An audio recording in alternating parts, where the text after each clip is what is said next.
Bismillahirrahmanirrahim. Assalamualaikum warahmatullahi wabarakatuh.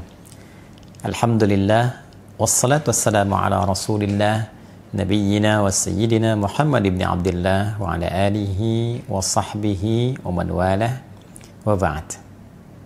Saudara-saudariku dimanapun kita semua berada, semoga kita selalu dilindungi dan dibahagiakan oleh Allah Subhanahu wa Ta'ala dalam menjalani seluruh aktivitas berkehidupan kita, sehingga insya Allah mampu menghadirkan bekal-bekal terbaik sebelum kita kembali kepada Allah Subhanahu wa Ta'ala. Tentunya dalam kehidupan ini kita berharap mendapati kesuksesan, kebahagiaan, dan dua hal dimaksud dapat berkelanjutan di setiap tempat yang kita akan pijak. Bukan hanya di dunia, tapi juga insya Allah saat di alam kubur, pun demikian saat berkehidupan abadi di akhirat kelak. Untuk itulah kita seringkali berdoa, semoga di dunia ini kita mendapatkan kebaikan dalam berkehidupan, dan di akhirat pun mendapatkan kebaikan dalam berkehidupan. Rabbana atina fid dunya hasanah, wa fil akhirati hasanah, wa qina adzabannar. Demikian seperti diajarkan di dalam Al-Quran surah Al-Baqarah di ayat 201 itu. Al-Quran menampilkan satu peta jalan yang mengantarkan setiap hamba pada kehidupan yang sangat ideal, berada selalu dalam naungan petunjuk Allah Subhanahu wa Ta'ala, yang dengan itu dapat mengantarkan percepatan hamba dimaksud meraih kesuksesan dan kebahagiaan. Di dalam bahasa Arab, sukses dan bahagia disebut dengan falah. Jika itu dapat digenggam, maka disebut dengan aflah. Orang yang dapat menggenggam kesuksesan dan kebahagiaan dinamakan dengan muflih. Jamaknya disebut dengan muflihun. Orang-orang yang berada dalam naungan petunjuk Allah Subhanahu wa Ta'ala, yang dengan itu ia dibimbing untuk dimudahkan beraktivitas, dilindungi dari berbagai macam gangguan, diberikan petunjuk yang memudahkan mencapai harapan, maka setidaknya mereka berada dalam naungan petunjuk dan kebaikan. Ada hudan. Jika kita gabungkan berada dalam petunjuk, perlindungan yang diberikan oleh Allah, dan orang-orang ini mampu cepat meraih kesuksesan dan kebahagiaan, maka dua bagian ini kalau kita satukan menjadi ulaika ala hudam mir rabbihim wa ulaika humul muflihun. Kalimat ini tertuang dalam satu ayat yang utuh di dalam Al-Quran, yaitu surah Al-Baqarah di ayat yang kelima, sekaligus memberikan tanda kepada kita bahwa ada orang-orang yang sangat mudah beraktivitas, memiliki petunjuk yang jelas, dan cepat menggapai kesuksesan dan kebahagiaan. Siapa mereka itu? Bagaimana cara mendapatinya? Disinilah kita akan mencoba meringkas itu semua secara singkat dan padat tentunya. Teman-teman, ulaika, mereka itu. Maka dikembalikanlah mereka itu yang memiliki ciri-ciri pada ayat-ayat yang sebelumnya. Jika tadi ditampilkan capaiannya di ayat kelima, maka kita dapatkan di ayat keempat, ayat ketiga, dan ayat kedua yang merangkum seluruh langkah menuju kebahagiaan dan kesuksesan sejati dimaksud. Ada 5 hal yang kelimanya kita bisa sarikan khususnya dari ayat 3 dan 4 terkait dengan jalan cepat menuju kesuksesan dan kebaikan serta kebahagiaan yang sejati. Yang pertama, alladzina yu'minuna bil ghaib, yaitu orang-orang yang selalu mengupgrade imannya kepada Allah sekalipun Allah belum nampak secara langsung dalam pandangannya. Jadi syarat pertama, seseorang ingin mendapatkan kedekatan dengan Allah, sehingga ketika terbangun relasi yang dekat ini, aksesnya terbuka untuknya.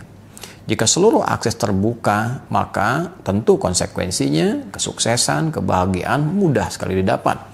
Dalam kehidupan, ini bisa ditafsirkan dengan logika yang sangat sederhana.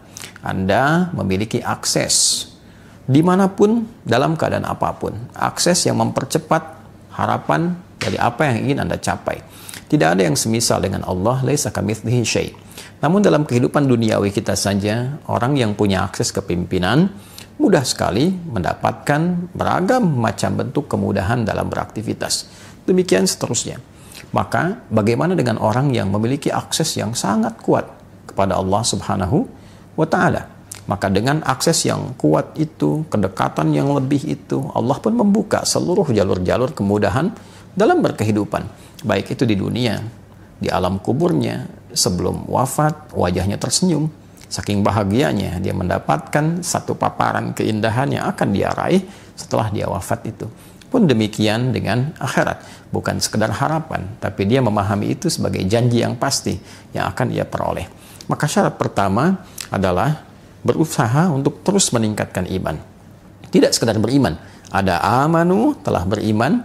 Ada yu'minun, selalu meningkatkan kualitas imannya. Selalu mengupgrade keadaan imannya. Maka syarat yang kedua, sekaligus juga menjawab dari paparan yang pertama. Bagaimana cara kita meningkatkan iman kita, mengupgrade iman, sehingga dengan itu terbangun satu relasi yang kuat dengan Allah Subhanahu wa Ta'ala. Maka yang kedua, wa yuqimunas shalah, berupaya menunaikan sholat dengan sempurna sesuai kemampuan kita. Maka ciri orang yang selalu berusaha meningkatkan iman dan membangun kedekatan lebih dengan Allah Subhanahu wa Ta'ala, pembuktian pertamanya dengan berupaya menunaikan sholat semaksimal mungkin, sebaik mungkin. Bisa berisi pemaknaan kuantitas. Ada orang yang mencukupkan sholat fardu saja. Yang penting subuh, zuhur, asar, maghrib, isya ditunaikan. Tapi orang-orang yang ingin meningkatkan keimanannya kepada Allah, membangun hubungan yang lebih dekat, lebih kuat, dia coba ikuti dengan sunnahnya. Sebelum subuh ada sunnahnya, ia kejar. Antara subuh ke zuhur ada sholat sunnah apa saja, ia coba rinci. Ia coba berusaha menunaikan sesuai kemampuannya. Kemudian sebelum zuhur ada sunnah apakah saja, setelah zuhur ada sunnah apa lagi. Pun demikian di asar, di maghrib, di isya, di pertengahan malam, sesuai kemampuan ia mengeluarkan tema-tema terkait dengan sholat, waktu-waktu terkait dengan sholat. Maka dia berusaha menunaikan. Berapa rakaat bisa dia tingkatkan. Pasti ada perbedaan. Orang yang sekedar menunaikan sholat fardu dibanding dengan yang menambah, meningkatkan dengan sunnah, akan terasa perbedaan pada dirinya. Dan dengan perbedaan itu terasa konektivitas hubungan yang terbangun antara seorang hamba dengan Allah Sang Pencipta pasti juga berbeda. Dan dampaknya akan lain. Orang-orang yang memiliki konektivitas yang baik dengan Allah, melatih pertama kali dengan kuantitas, dengan jumlah, setelah itu akan berpengaruh pada kualitas.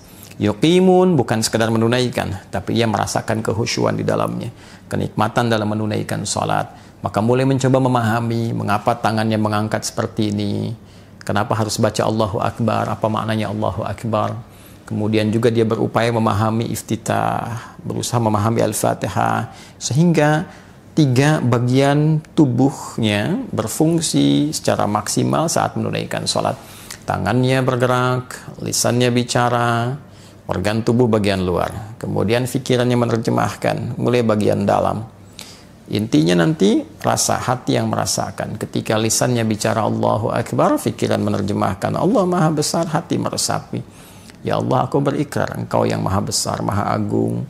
Namun dalam keseharian seringkali aku membawa keagungan, keangkuhan, dan itu menjadi hal yang tidak baik. Lalu diresapi, ditaubati, masuk ke iftitah. Allahumma ba'id baini wa baina khatayaya, ataupun wajahtu dan yang lainnya sebagai bagian dari komitmen untuk memperbaiki diri, menjauhkan dari kekurangan, dari kesalahan, membangun kesolehan dan kebaikan-kebaikan baru. Itu dampaknya sudah sangat luar biasa. Jadi bila itu kita latih akses terbuka, setelah kita mendapatkan akses itu, bagaimana membangun sifat yang ketiga? Wa mimma razaqnahum yunfiqun, adalah orang-orang yang mampu berbagi kebaikan dirinya dengan meningkatkan kemuliaan sosialnya. Jadi ada amalan sosial. Setelah baik secara individu, ya, secara pribadi, ia bagi kebaikan itu secara komunal, secara sosial. Jadi Satu, meningkatkan keimanan. Dua, melatih itu dengan menunaikan sholat, terkoneksi dengan Allah, dan pancarkan kebaikan personal itu dalam komunitas sosial. Berbagi dengan ilmunya, jika dia punya ilmu. Berbagi dengan materi, jika ia memiliki kelebihan materinya. Berbagi dengan sifat-sifat baik, minimal dengan senyuman. Maka nilai-nilai itu akan mempercepat kebaikan-kebaikan yang mampu ia raih.